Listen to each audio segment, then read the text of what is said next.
So this is it, the final chapter, the end of the road. A 47-year political experiment that the British, frankly, have never been very happy with. My mother and father signed up to a common market, not to a political union, not to flags, anthems, presidents, and now you even want your own army. For me, it's been 27 years of campaigning and over 20 years here in this Parliament. I'm not particularly happy with the agreement we're being asked to vote on tonight, but Boris has been remarkably bold in the last few months, and Ms von der Leyen, he's made it clear, he's promised us there'll be no level playing field. And on that basis, I wish him every success in the next round of negotiations, I really do. But the most significant point is this.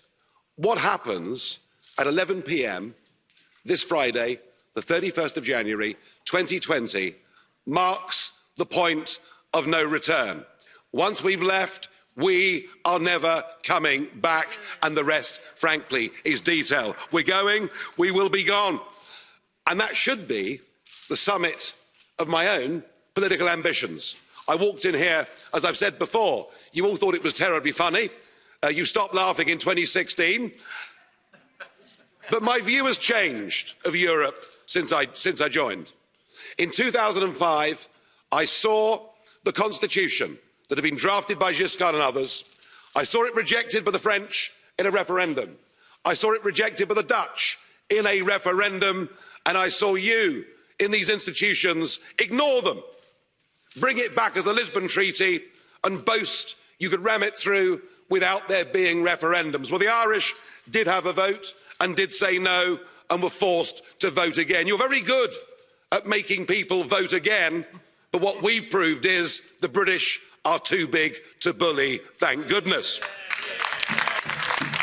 So I became an outright opponent of the entire European project.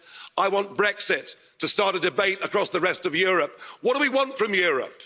If we want trade, friendship, cooperation, reciprocity, we don't need a European Commission. We don't need a European Court. We don't need these institutions and all of this power. And I can promise you, both in UKIP and indeed in the Brexit Party, we love Europe. We just hate the European Union. It's as simple as that. So I'm hoping this begins the end of this project. It's a bad project.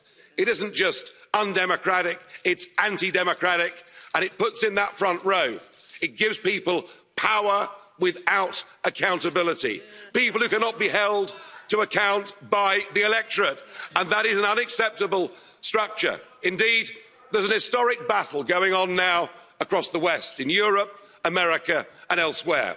It is globalism against populism. And you may loathe populism, but I tell you a funny thing, it's becoming very popular.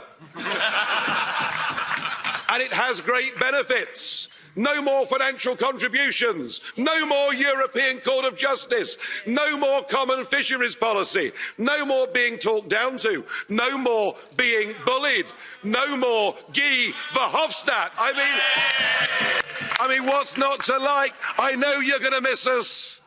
I know you want to ban our national flags, but we're going to wave you goodbye.